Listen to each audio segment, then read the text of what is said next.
내 슬픔의 날이 끝날 것임이라 하는 복음의 말씀을 우리가 전해야 되겠습니다. 그런데 어떻게 하면 우리의 슬픔이 끝날 수 있습니까?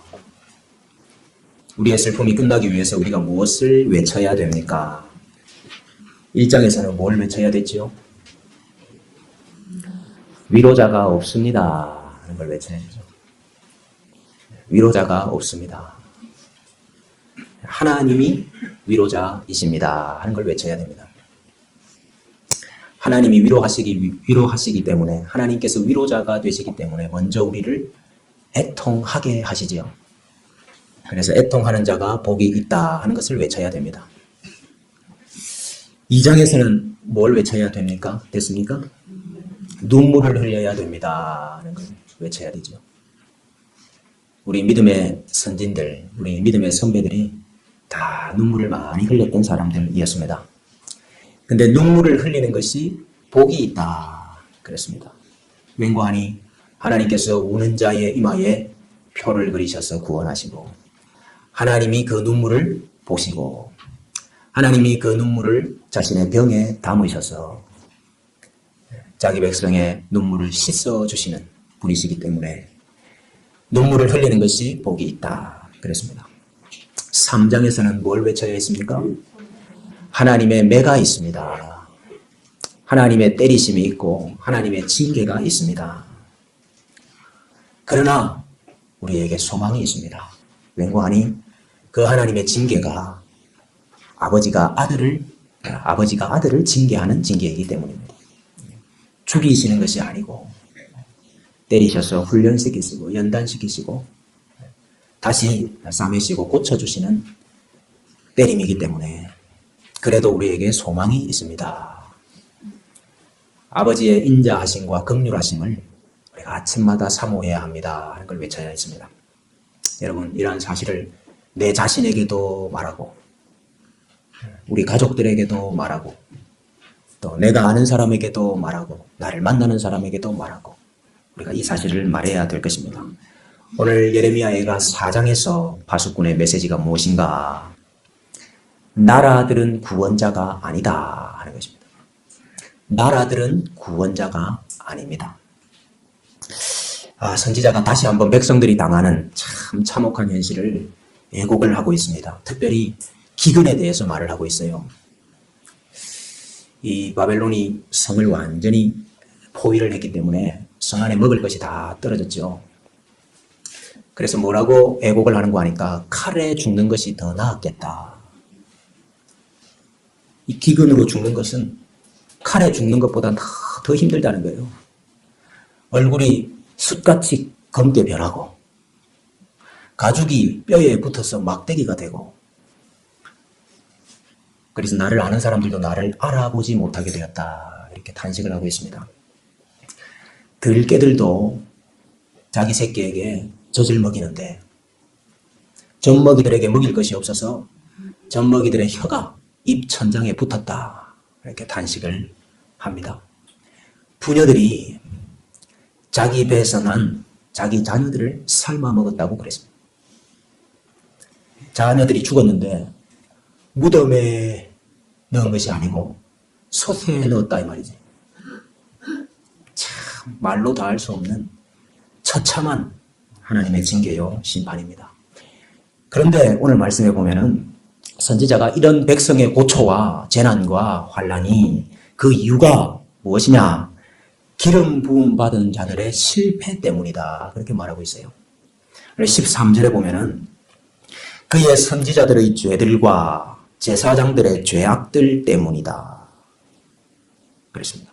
여러분, 구약시대에 하나님께서 자기 백성을 구원하시기 위해서 세우신 사람들이 누굽니까?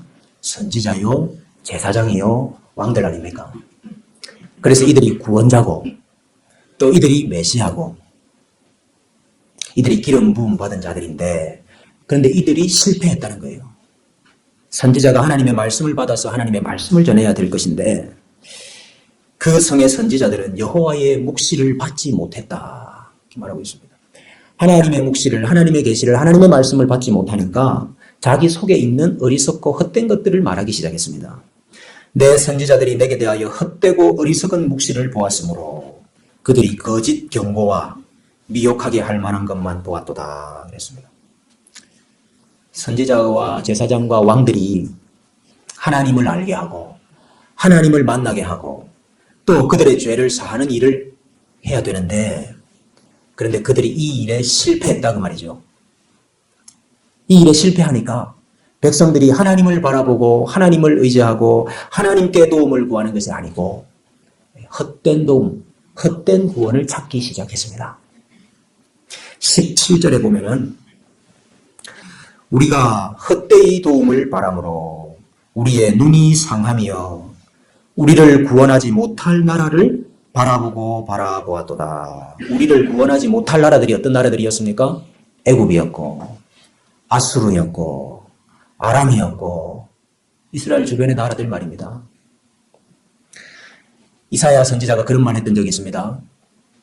아수르가 쳐들어오니까요, 애굽에 말과 병거와 마병이 있으면은 우리 좀 안전하지 않겠나, 그러고 애굽으로 내려가는 그 사신들을 가리켜서 도움을 구하러 애굽으로 내려가는 자들에게 화 있을진저, 그들은 말과 병거와 마병을 의지하나 여호와 하나님을 구하지 아니한다, 이렇게 책망했던 적이 있습니다.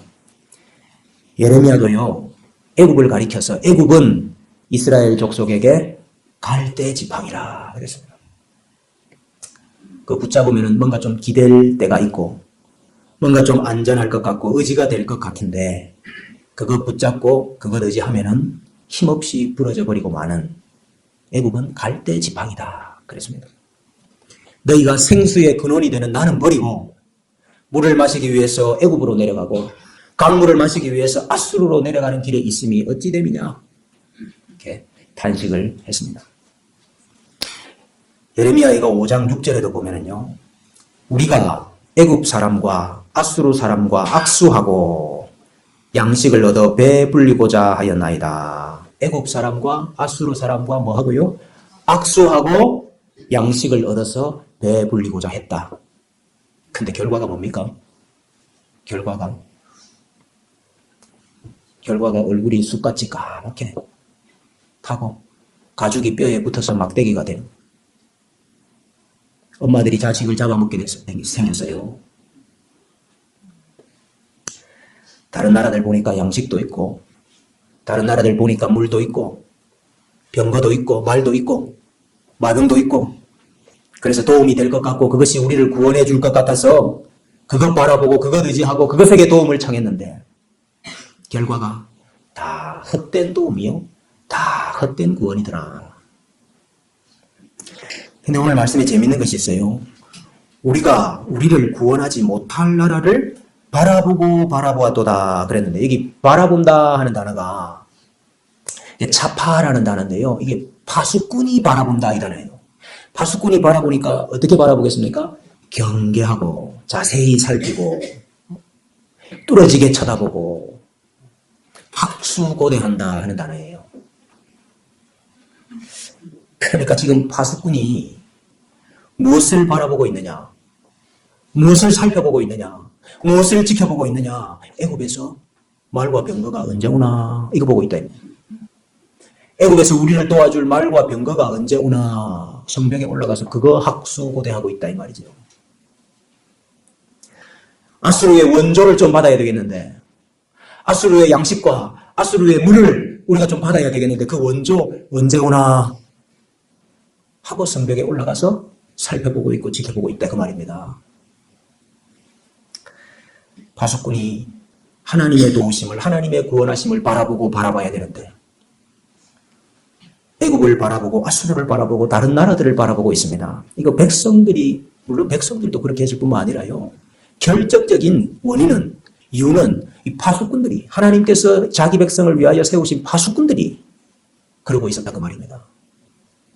오늘 그 말씀을 20절에 하지 않습니까?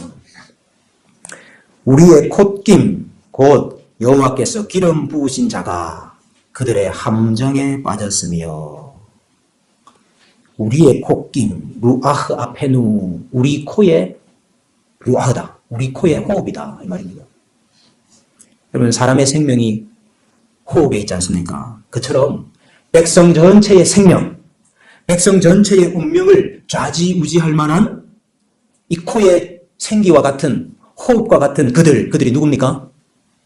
하나님께서 기름 부으신 자들, 세우신 구원자들, 선지자, 제사장, 왕들 말입니다. 그들이 함정에 빠졌대요. 함정에 빠졌다는 말이 무슨 말입니까?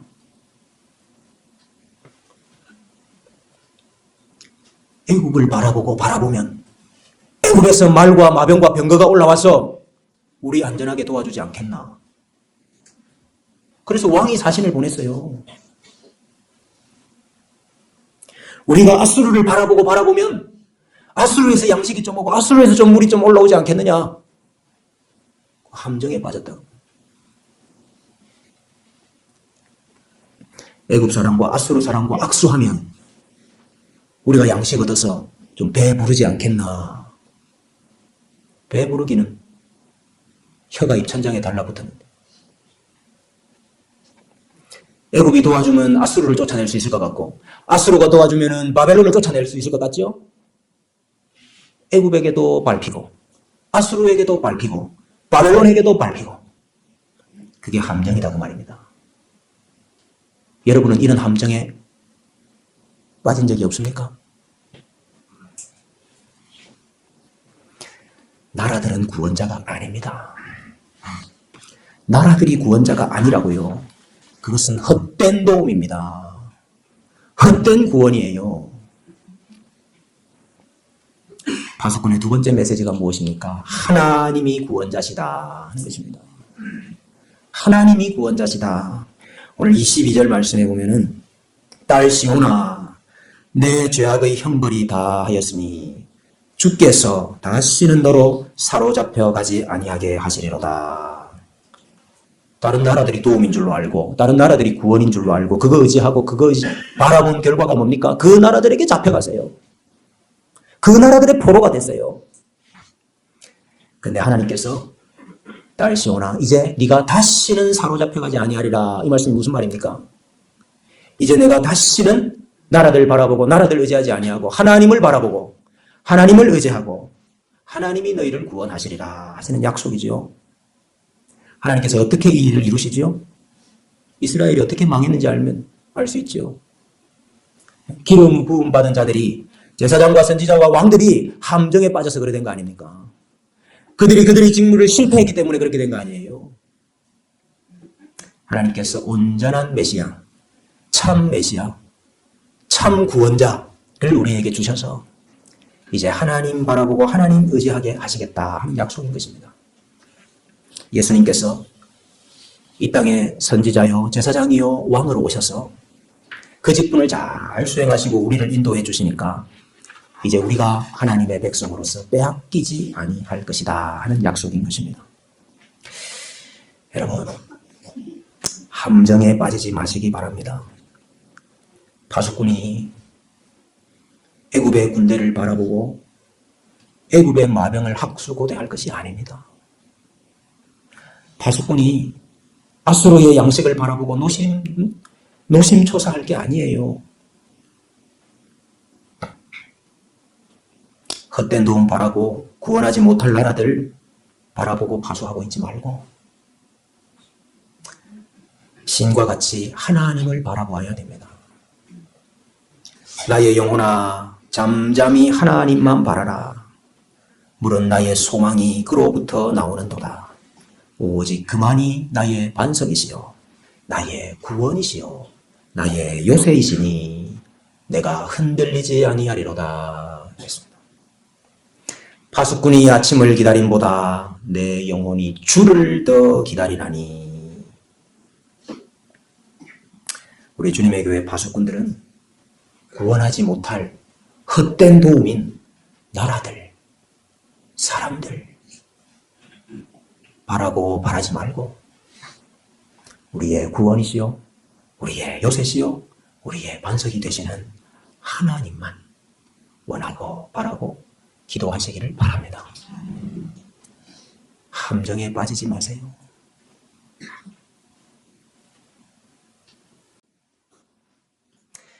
우리 이 시간